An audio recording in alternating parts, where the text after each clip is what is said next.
Good evening. Welcome to Thai PBS English News Service. Tonight you're with me, Rungtip Chonapawai. The Department of Special Investigations or DSI has filed charges against former Prime Minister Abhisit Vejjajiva and former Deputy Prime Minister Suthep Thaugsuban relating to the deaths of civilians during the 2010 street protest. Earlier I spoke with Abhisit Vejjajiva, who refused the murder charges against him. So what would be your explanation after the DSI has placed the charges against you and also Kun Suthep Thaugsuban? Well, I've denied all the charges. I think the charges are clearly politically motivated. There are a number of inconsistencies in the description of what actually happened, and also ignoring or passing over some very significant facts. Most notably, the fact that the protests back in 2010 had been ruled illegal or unconstitutional by the court, that there are armed elements within the protesters which made it extremely difficult for security forces to try to keep order.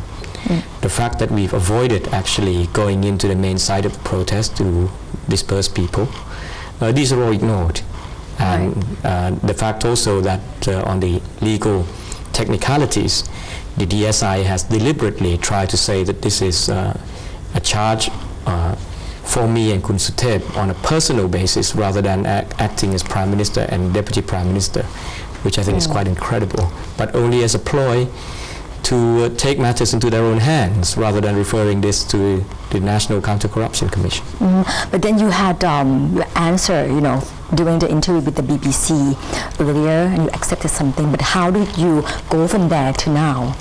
Well, what we do now is, after I've denied the charges, they've given me 45 days to submit further evidence or submit whatever I want to submit to them in terms of documents. I will look at the charges in detail. It's a 10-page document. I'm working with my legal team to explain the situation. But ultimately, both Kun Suthep and I have made it very clear that we will accept whatever verdict that comes out, even if it's a guilty verdict. Of course, we think we can prove our innocence. We can prove our innocence, but we will not let this deter us from doing our job. We will not allow this to be a bargaining chip in a process whereby the government and its supporters are trying to push for an amnesty for corruption charges and terrorist acts and so on. We will stick with the judicial process, fight our case, and let the courts decide. Yeah. So what would be the worst scenario? Well, for us, the worst scenario is a guilty verdict and a death penalty. But we'll accept that if that happens to be the verdict. If the court feels that we've done something wrong, we deserve the death penalty, we will accept the death penalty. The ruling coalition party have agreed to propose that the government hold a national referendum on amendments to the country's constitution to reduce domestic conflict. The Interior and Justice ministers will submit the proposal to the cabinet for consideration next week. When the governing coalition parties met to discuss the charter changes, they agreed that a national referendum is needed before the third and final reading of the bill, as stipulated in Section 165 of the Constitution. Jarupong Ruangsawan, the Interior Minister, together with Police General Prachapomnok, the Justice Minister, will forward the proposal to the cabinet on December the 18th. The coalition parties said that holding a referendum is to ensure that the changes are approved or rejected by the majority of Thai citizens, which is the democratic way. It will also reduce the potential for political conflict in the country. After the referendum, everybody should accept the result and should not use it as a reason to cause further conflict. The Ministry of Education is to seek 4 billion by additional budget to increase the security for teachers in the troubled Deep South. Meanwhile, 6 rangers from a platoon in Narathiwat were injured by a roadside bomb. The bomb disposal squad has collected evidence from the site of the attack in Narathiwat's Jao-Ai-Rong district, where 6 paramilitary rangers in an armored vehicle were ambushed. The bomb was so powerful it left a 3-meter wide by 2-meter deep crater. Insurgents used a gas cylinder with a fuse wire running 100 meters to where they were waiting to detonate the device. The injured soldiers got out of the vehicle and started shooting at the bombers, who successfully evaded capture at the scene. Meanwhile, Deputy Education Minister Somsak Phongpanit will seek 4 billion baht additional funding to boost security for teachers in the restive region, following a request to the PM by the Teachers Association yesterday. No details have yet been given on how that money will be used, assuming it is approved by the cabinet.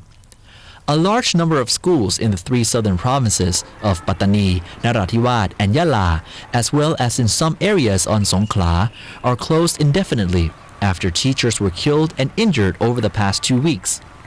A few do remain open, albeit amidst tight security. The Education Ministry remains hopeful that all schools in the Deep South will resume classes on Monday. The Army's 350 million baht surveillance blimp crash landed yesterday in Pattani province during Prime Minister Yingluck Shinawat's visit to the region. The 4th Army region said experts are investigating. Meanwhile, journalists are being denied access to the area. The 4th Army region still won't allow journalists access to the scene to take pictures of the blimp which crash landed in Nongchik district of Pattani province while providing surveillance for Prime Minister Yingluck Shinawat's visit there. It has been reported that the reason the journalists are being barred is due to the severe damage suffered by the expensive balloon. Pramod Phromin, an Army spokesman, stated the severe weather conditions caused the blimp to land in an emergency. The damaged parts are reported to include the propeller system and the pilot's cabin.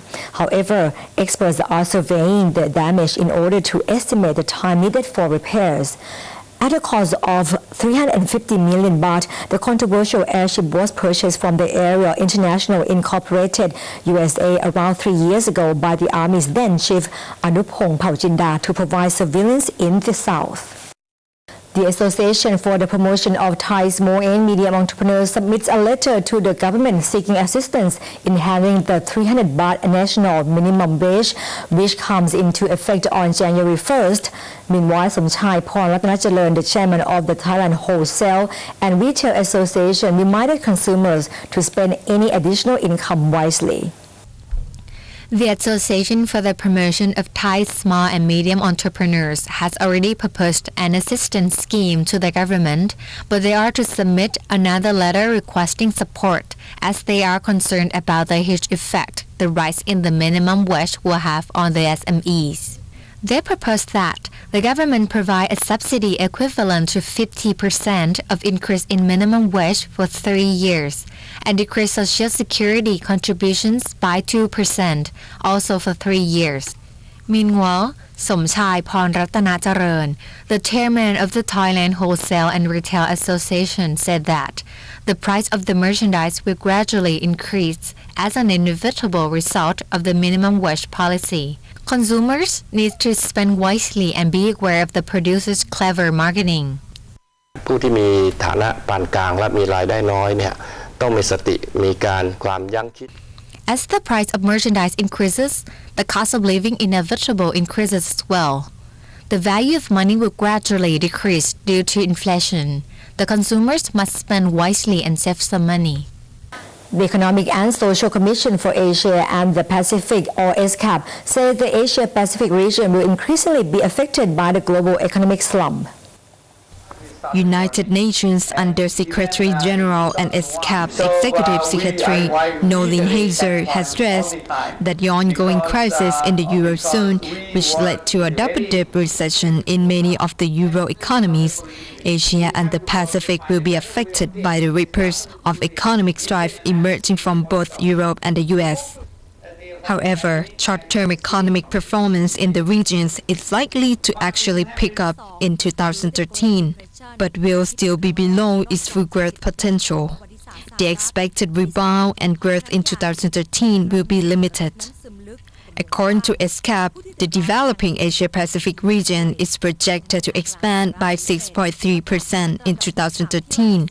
China is forecast to grow by 8.2%. Meanwhile, solid domestic consumption will support Thailand's favorable near-term outlook, with growth forecast as 5% next year, boosted by a higher minimum wage and modest inflation.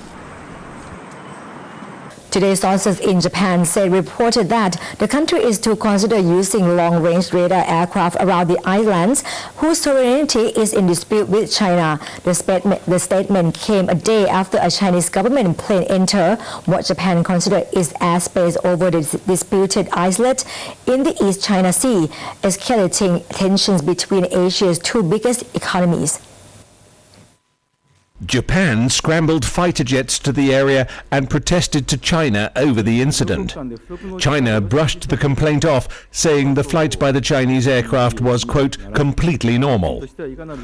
Japanese Chief Cabinet Secretary Osamu Fujimura said that while Japan would work with China to deal with the situation in a peaceful manner, it would respond to any provocations to Japanese sovereignty. Sino-Japanese relations took a tumble in September after Japan bought the tiny islands, called Senkaku in Japan and Diaoyu in China, from a private Japanese owner.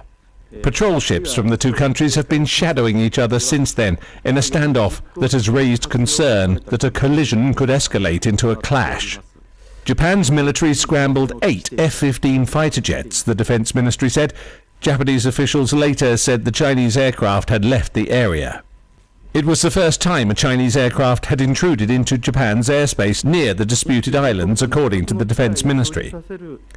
Fujimura said that Japan's Defense Ministry was looking into possibly using aircraft equipped with long-range radar to monitor the airspace around the disputed islands. The incident comes just days before a Japanese election that is expected to return to power the Conservative Liberal Democratic Party, or LDP, with hawkish former Prime Minister Shinzo Abe at the helm. Abe has vowed to take a tough stance in the dispute over the islands, which are near potentially huge maritime gas reserves, and has said that the ruling Democratic Party's mishandling of its diplomacy had emboldened China. Hugh Adams, ThaiPBS.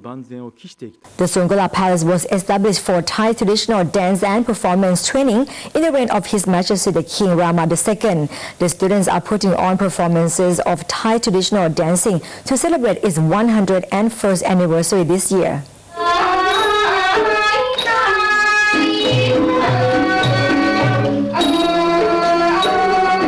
The Lakon Nai named Unarut was performed by Bandit Pathanasin Institute students. The performance is full of graceful and beautiful movement in celebration of the 101st anniversary of the Songkla Palace. The dance has retained all the grace of the King Rama II era. The Songkla Palace is under the patronage of His Royal Highness Prince Atsadang Deshawut, the son of King Rama V, and has been well known for Thai traditional dancing since 1934. มาจากละครวังสวนกุหลาบนะครับโดยเฉพาะอย่างยิ่งคุณครูละมุนยมคุปนะฮะแล้วก็ The producers will attract more consumers by tricking them with tempting offers to encourage them to spend more unconsciously. This means that the consumers have to spend wisely and be aware of the producer's strategies and marketing plans. เรื่องของอุณรุตเนี่ยมันมีชั้นเชิงในการแสดงโดยเฉพาะอย่างยิ่งคือชั้นเชิงในกระบวนท่ารำที่เป็นทาง The reason why we choose to perform the play Unurut is because the movements are unique and beautiful, and the 101st anniversary is the perfect time to present the rare chance to see this Thai dancing. The exhibition is for the arts related to Thai dancing, Thai musical instruments, and the history of Thai dancing. And entry is free.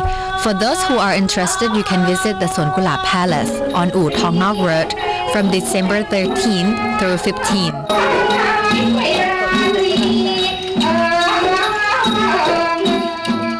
And that wraps up today's edition of Thai PBS English News Service. Thank you for watching. I'm Nungtip Chonapalai. Have a good night. สวัสดีค่ะ